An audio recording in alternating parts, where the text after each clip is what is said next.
Chemistry के अंतर्गत आज हम लोग आम्ल, भस्म और लवण के बारे में पढ़ेंगे। ठीक है, सबसे पहले जानेंगे अम्ल किसे कहते हैं। अम्ल किसे कहते हैं? अम्ल वह पदार्थ है जो स्वाद में खट्टा होता है। अम्ल लिख लो, अम्ल वह पदार्थ है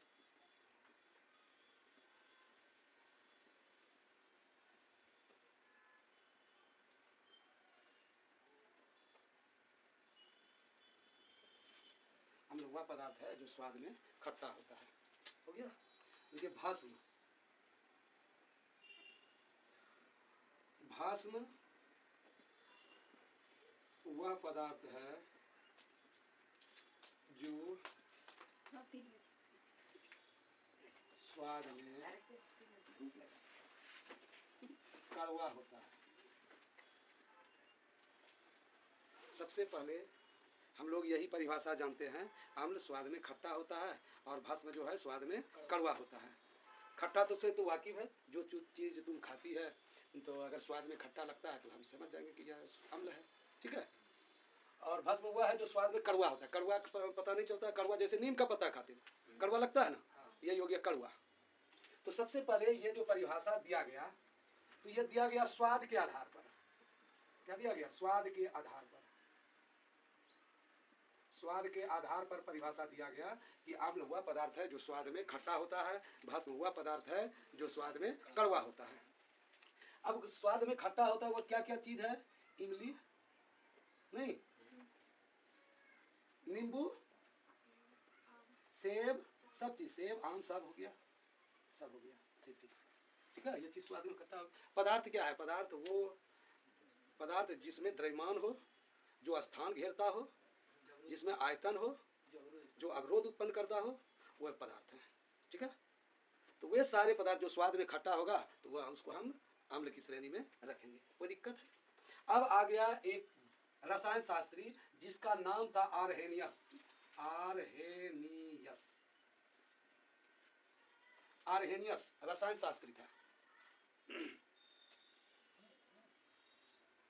आरहेनियस ने बताया कि अम्ल वह है जो जल में घुलकर हाइड्रोजन आयन प्रदान करता है। इसने जो है, आरहेनियस ने अम्ल का परिभाषा क्या दिया? अम्ल वह पदार्थ है जो जल में घुलकर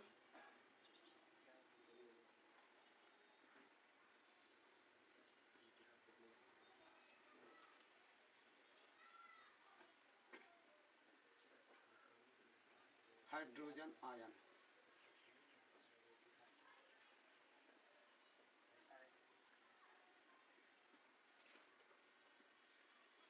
अम्ल वह पदार्थ है जो जल में घुलकर हाइड्रोजन आयन प्रदान करता है। अब हाइड्रोजन आयन क्या होता है? हाइड्रोजन जब किसी तत्व से इलेक्ट्रॉन का त्याग होता है तो वह धनायन कहला जाता है। सोडियम से एक इलेक्ट्रॉन का त्याग होगा तो सोडियम जो है आयन बन जाएगा, धनायन बन जाएगा। तो इसका मतलब है कि हाइड्रोजन से एक इलेक्ट्रॉन निकल गया, H2 से एक इलेक्ट्रॉन जो है वह निकल गया और वह धनायन बन गया। अब है कि आरहेनियस साहब ने जो अम्ल का परिभाषा दे दिया कि वह जो जल में घुलकर हाइड्रोजन आयन प्रदान करता है, तो उसके अंतर्गत कौन कौन से चीज अम्ल की परिधि में आते हैं? तो जैसे देखिए HCl, H2SO4 और तीसरा हो गया HNO3। HCl को कहते हैं हाइड्रोक्लोरिक अम्ल। क्या कहते हैं इसको? हाइड्रोक्लोरिक अम्ल। ये हाइड्रोजन सल्फेट या सल्फ्यूरिक अम्ल कहते हैं, सल्फ्यूरिक अम्ल। इसको कहते हैं नाइट्रिक अम्ल, इसको नाइट्रिक अम्ल कहते हैं। ठीक है, समझ में आ गया? अब हम कैसे पहचानेंगे कि यह अम्ल है? तो एक चीज ध्यान में रखो, जिसके आगे में देखो हाइड्रोजन है वह सभी के सभी अम्ल की परिधि में आते हैं। ठीक है, जिसमें हाइड्रोजन है वे जो हैं अम्ल कहलाते हैं। हाइड्रोजन है ना सबों में, तो ये हो गया सबसे सटीक तो समझने के लिए कि हाइड्रोजन अगर है तो वह जो है अम्ल की परिधि में आता है, अम्ल है वह। ठीक है, आर्हेनियस साहब ने अम्ल का तो परिभाषा दे दिया। अब लोगों ने पूछा जरा भस्म का भी परिभाषा बता दीजिए। तो उसने कहा कि भस्म किसे कहते हैं, तो भस्म वह पदार्थ है जो जल में घुलकर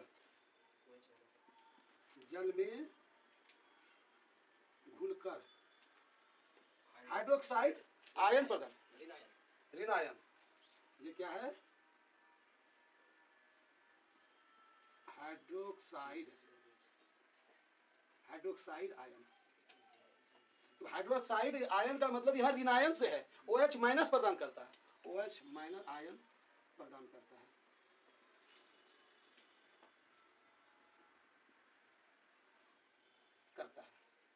भस्म वह पदार्थ है जो जल में घुलकर हाइड्रोक्साइड आयन प्रदान करता है।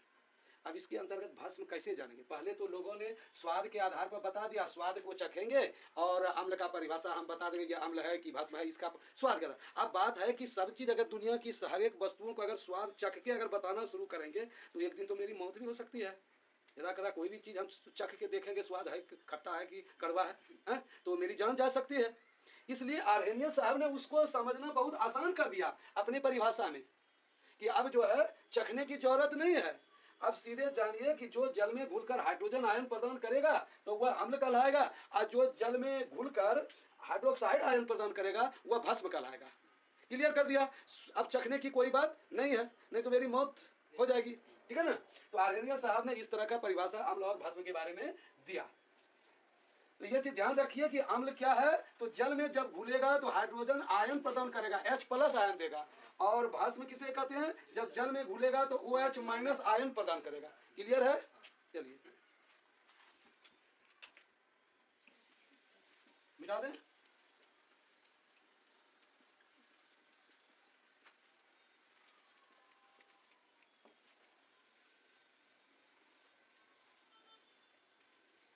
अब आयन प्रदान करें तो कौन कौन सा भस्म होंगे, भस्म की आप परिभाषा तो दे दिए, उसका जैसे उदाहरण देना है ना, तो उदाहरण में आ गया NaOH। ये देखिए जल में इसको जब तुम घोलोगे, जल से अगर प्रतिक्रिया कराओगे तो यह क्या होगा, Na+ और OH- में परिणत हो जाएगा, ठीक है। जल में जब इसको घोलेंगे तो Na+ OH-, तो ये देखिए क्या हो गया, ये क्या है, भस्म है, KOH। इसको भी अगर जल से प्रतिक्रिया कराओगे तो यह टूट जाएगा, K+ और OH का माइनस में परिणत हो जाएगा, तो यह भस्म हो गया, ठीक है।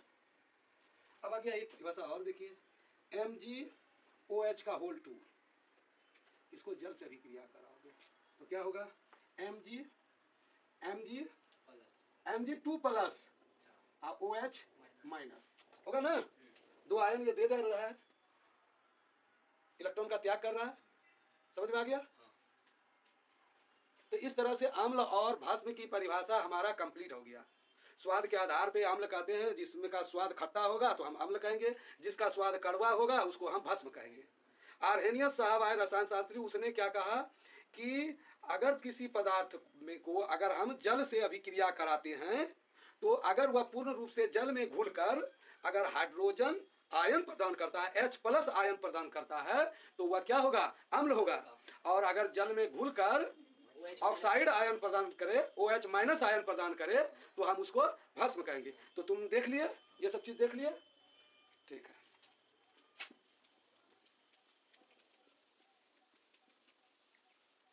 अब है भस्म की क्षार किसे कहते हैं, क्षार, जल में विलय भस्म को क्षार कहते हैं। जल में ये क्वेश्चन आता है परीक्षा में कि जल में विलय जो घुल जाए, जल में विलय पदार्थ को क्षार कहा जाता है। हो गया क्लियर, जल में विलय पदार्थ को क्षार कहा जाता है। अब क्या हुआ, उदासीनीकरण अभिक्रिया। अब उदासीनीकरण देखो, उदासीनीकरण आज फिर बता रहे हैं, पहले एक्सरसाइज में भी तुम उदासीनीकरण की परिभाषा तुम जान चुके हो। क्या कहा गया था उसमें, जब अम्ल और भस्म की अभिक्रिया कराते हैं तब लवण और जल बनता है। तो यानी यौगिक क्या करते हैं, अम्ल और भस्म में जो है वे अपने अपने आयनों का स्थानांतरण करते हैं, विनिमय करते हैं, अदला बदली कर लेते हैं और लवण और जल को बनाते हैं। उदासीनीकरण अभिक्रिया वैसी रासायनिक अभिक्रिया है जिसमें दो यौगिक आपस में इलेक्ट्रॉनों आपस में आयनों का स्थानांतरण करते हैं, अदला बदली करते हैं। यह चीज हम पढ़े थे। और यहाँ पर अगर हम पढ़ेंगे उदासीनीकरण, फिर परिभाषा पढ़ेंगे उदासीनीकरण। उदासीनीकरण तो आज तो हम दूसरी बार बताने जा रहे हैं। हमको लगता है कि केमिस्ट्री खत्म होगा तो कम से कम हम 3-4 बार उदासीनीकरण अभिक्रिया पढ़ लेंगे। दूसरा बार आ रहा है ना, तो फिर हो सकता है आ जाएगा। तो देखिए इसमें क्या होता है, HCl अम्ल हो गया और इसको NaOH से प्रतिक्रिया करा दीजिए तो क्या होगा, NaCl प्लस H2O। उदासीनीकरण अभिक्रिया एक ऐसी रासायनिक अभिक्रिया है जिसमें यौगिक अपने अपने दो यौगिक अपने अपने, तो दो यौगिक कौन कौन होगा, तो एक अम्ल होगा एक भस्म होगा। दोनों यौगिक अपने अपने आयनों का विनिमय करके अदला बदली करके जो है नए यौगिक का निर्माण करेगा। यानी जो यौगिक बनेगा वह लवण ही होगा और जल बनेगा। जब जब तुम अम्ल को भस्म से अभिक्रिया कराओगे तो हर सूरत में वह जो है क्या बनेगा, लवण बनेगा और जल रिलीज होगा। ठीक है, ये जान लो। तो इसमें देखिए ये प्लस है, ये माइनस है, प्लस है, ये माइनस है। तो ये देखिए ये किससे कर रहा है, इससे कर रहा है, और ये क्या कर रहा है, इससे मिल रहा है। ठीक है, ये क्या है, लवण है। क्या है, लवण है। ये जल है, जल का सूत्र होता है। ये क्या है, तो ये भस्म है ना, ये क्या है, अम्ल है। समझ में आ गया? ठीक, लिख लीजिए परिभाषा उदासीनीकरण क्या। उदासीनीकरण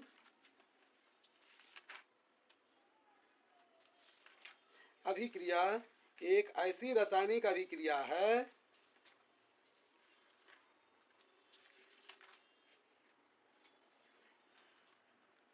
जिसमें अम्ल भस्म से अभिक्रिया कर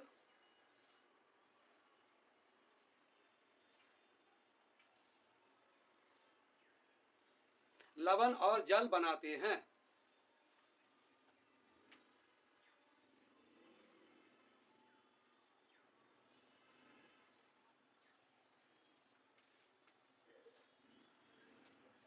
ठीक है, तो इसमें देखिए क्या होता है, यानी अम्ल स्वाद में तो खट्टा होता है, अब भस्म जो है वो क्या होता है, कड़वा होता है। लेकिन लवण का गुण एक तीसरा हो जाता है, ना ही इसमें लवण के बनने में ना कड़वाहट लगता है और ना ही खट्टा लगता है, यानी दोनों का गुण यहाँ पर आकर बदल जाता है। ठीक है, एक चीज और ध्यान रखो, अम्ल को जब भी तुम भस्म से अभिक्रिया कराओगे तो हमेशा लवण और जल ही बनेगा, तीसरा चीज और नहीं बन सकता है। ठीक है, क्लियर? चलिए हो गया, उदासीनीकरण भी बता दिए। अब है कि अम्ल के कौन सा गुण होते हैं, अम्ल के गुण जानना है। समझ में आ गया?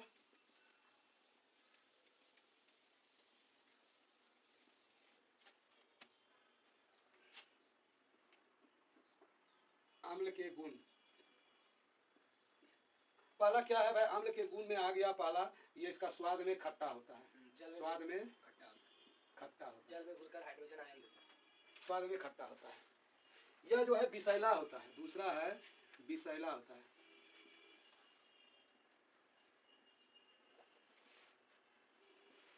विषैला होता है, जल में घुलकर कीट पतंग को मारने में इसका इस्तेमाल किया जाता है।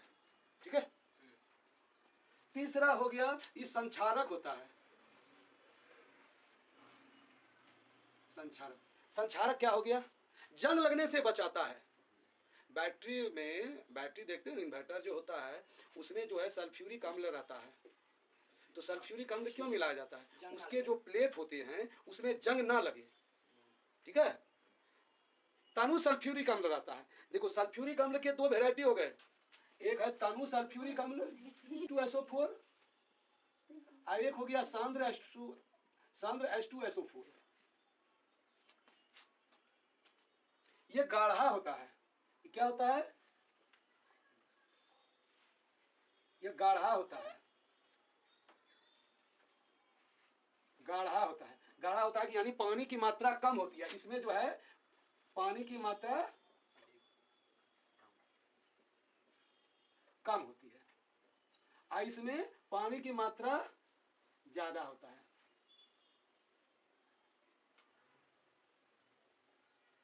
ज्यादा होता है, इसलिए बैटरी के पानी से बचना है, क्योंकि उसमें तनु सल्फ्यूरिक अम्ल रहता है, यानी पानी की मात्रा ज्यादा रहता है, अम्ल कम मात्रा में रहता है। अगर प्योर H2SO4 दे देगा तब तो कुछ भी हो सकता है, इसे फिर भी बच के रहना है, क्योंकि वह देखो अगर तुम्हारे कपड़े पर पड़ जाएगा तो छेद कर सकता है, डिस्कलर ला सकता है, ठीक है, इसलिए इससे बचना है। तनु और सांद्र समझ गए। अब देखिए अम्ल के गुण बात, अब है कि अम्ल किसमें कौन सा अम्ल है। हमारे प्रकृति में बहुत सारे पदार्थ पाए जाते हैं, तो अब देखना है कि कौन से पदार्थ में किस तरह का अम्ल होता है, इसके बारे में जानना है, ठीक है।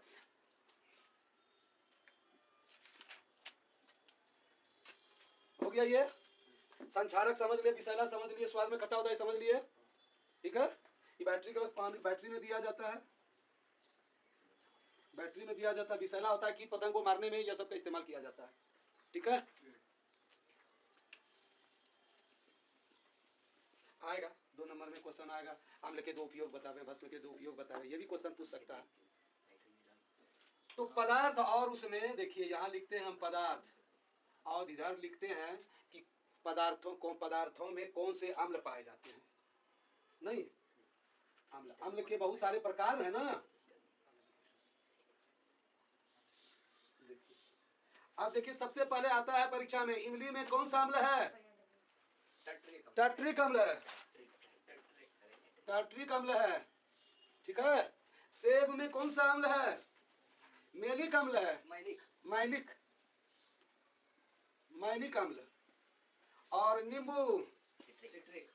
नींबू और संतरा दोनों एक चीज है, सिट्रिक अम्ल आता है। टमाटर में कौन सा अम्ल है? टमाटर भी है ना, अम्लीय है ना, खट्टापन रखता है ना, तो टमाटर में कौन सा अम्ल है? ऑक्जेलिक।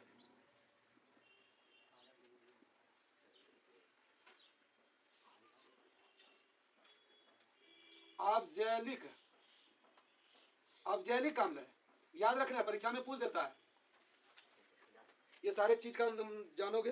दही में कौन सा अम्ल है? दही में लैक्टिक अम्ल, लैक्टोबैसिलस कीटाणु होता है, दूध से दही बनता है, लैक्टिक।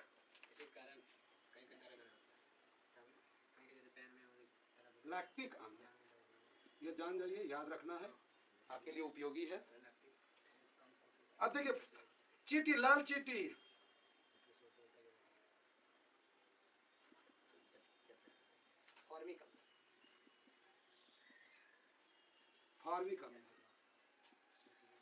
फार्मिक अम्ल है, ठीक है, समझ में आ गया।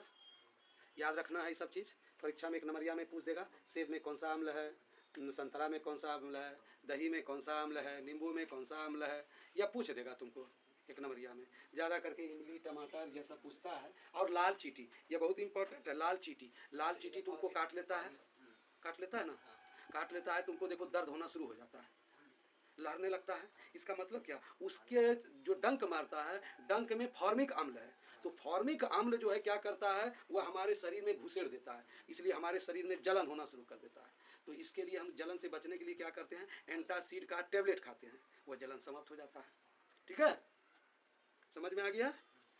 तुरंत पूरा जलन होने लगता है तो हम घबरा जाते हैं, एंटासिड का टेबलेट खाते हैं। अब एंटासिड का ये टेबलेट क्या है? वो तो फॉर्मिक अम्ल है, इसका मतलब भस्म खाते हैं हम, भस्म खाते हैं। एंटासिड जो टैबलेट है वह भस्म है, तो अम्ल भस्म जब अभिक्रिया करेगा तो लवण और जल बना देगा, तो यही तो उदासीनीकरण है। तो अम्ल लवण और जल बन जाएगा, उदासीनीकरण हो गया, यानी किसी का गुण भी उसमें रहा नहीं, ना अम्लीय गुण रहा ना भस्मी गुण रहा, दोनों में से कोई गुण रहा नहीं, तो वह हो गया उदासीन, यानी दर्द हो गया हमको आराम। समझ में आ गया? चलिए समझ में आ गया। ये लाल चींटी में फॉर्मिक अम्ल है, यह आता है परीक्षा में। इसको खत्म करने के लिए हम क्या करते हैं, एंटासिड का टेबलेट खाते हैं, एंटासिड कैप्सूल्स खाते हैं।